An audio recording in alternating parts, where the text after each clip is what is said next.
Mummy period regular नहीं आ रहा है, 6 महीने से रुक रुक कर आ रहा है। डॉक्टर के पास चले क्या?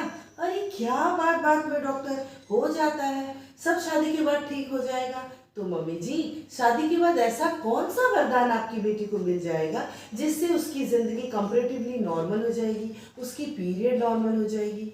और जब शादी के बाद भी पीरियड नॉर्मल नहीं होता है तो लड़कियां डॉक्टर के पास जाती है और डॉक्टर उसका क्लिनिकल एग्जामिनेशन करता है और उसे पीसीओएस का लक्षण नजर आता है। अपने डाउट को कंफर्म करने के लिए वो पेशेंट को यूएसजी लिखता है और यूएसजी में पीसीओएस या पीसीओडी डिटेक्ट होता है। कभी कभी पीसीओएस और पीसीओडी का नाम सुनकर भी हमारे घर की महिलाएं कहती है तो क्या हुआ, सिस्टी तो है, गल जाएगा, खत्म हो जाएगा। और यहीं पर लड़कियां अपनी माँ की बात मानकर अपने हेल्थ के साथ कॉम्प्रोमाइज कर लेती हैं और यहीं पर वो गलती करती है। तो हेलो जिज्ञासु, welcome back to my channel health and yoga with doctor Kavita. So without any further delay, let's start it. आज मैं आप सबों को पीसीओडी और पीसीओएस के फुल सीरीज पर वीडियो बनाने वाली हूँ। आप वन बाय वन इसको देखते चले जाइए। तो सबसे पहले आप जानिए पीसीओएस होता क्या है, ये पीसीओडी से कैसे अलग होता है। मल्टीपल, सिस्टिक मीन्स सिस्ट यानी गांठ, ओवेरियन मीन्स इन ओवेरी और syndrome means group of symptoms. मतलब पीसीओएस के पूरे सिम्टम्स एक साथ दिखाई पड़ने लगते हैं। फिर जब हम इस लक्षण को नेग्लेक्ट करते हैं तो यही फर्दर जाकर पीसीओडी में कन्वर्ट हो जाता है। अब मैं आपको पीसीओडी के बारे में बताती हूँ। PCOD means polycystic ovarian disease. ये एक ऐसी कंडीशन है जिसमें हमारी ओवरी बहुत अधिक मात्रा में, बहुत अधिक क्वांटिटी में इमेच्योर एग रिलीज करती है, जिसके कारण एग ओवरी में काफी ज्यादा मात्रा में एक्यूमुलेट हो जाते हैं और वहां पर मल्टीपल सिस्ट फॉर्म करने लगते हैं।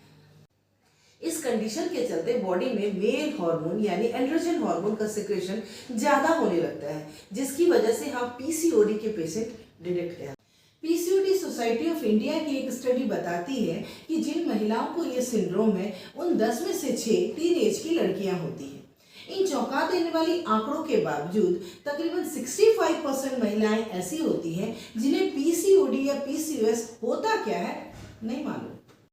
इसी पीसीओएस के कारण दुनिया भर में मां बनने वाली उम्र की महिलाओं में तकरीबन 5 से 10% महिलाएं ऐसी होती हैं जिन्हें पीसीओएस है, जिन्हें बच्चे कंसीव करने में दिक्कत आ रही है।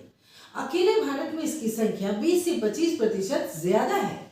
So PCOD and PCOS is completely imbalance of female sex hormone. इसकी डायग्नोसिस के बारे में बात करें तो कभी कभी ब्लड टेस्ट में पीसीओडी या पीसीओएस डिटेक्ट नहीं होता है। ऐसी स्थिति में आप कुछ दिनों के बाद एक अच्छे पैथोलॉजी सेंटर से आप ब्लड टेस्ट करवाइए और हाँ, यूएसजी तो जरूर करवाइए, क्योंकि यूएसजी से ही आप कंफर्म हो पाएंगे कि आप पीसीओडी या पीसीओएस के पेशेंट हैं कि नहीं। अब मैं आपको पीसीओएस और पीसीओडी के लक्षण यानी साइन एंड सिम्टम्स के बारे में बात करूंगी। इसमें सबसे पहले नंबर पर है इरेगुलर पीरियड। पीरियड आपके इरेगुलर आएंगे, मतलब 1 महीने 2 महीने के बाद 3 महीने नहीं आएंगे, 6 महीने नहीं आएंगे, फिर आएंगे, मतलब आपके रुक रुक के गैप होकर के आएंगे। आपके पीरियड के साथ कोई ना कोई एबनॉर्मलिटीज जरूर रहेगी। नंबर 2 पर है cystic acne.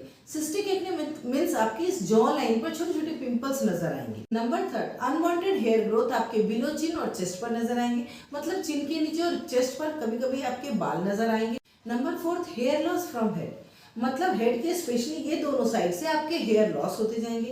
And number 5 always feeling hunger, मतलब आप खाना खा लेने के बाद भी कुछ देर के बाद आपको काफी भूख लगी रहेगी।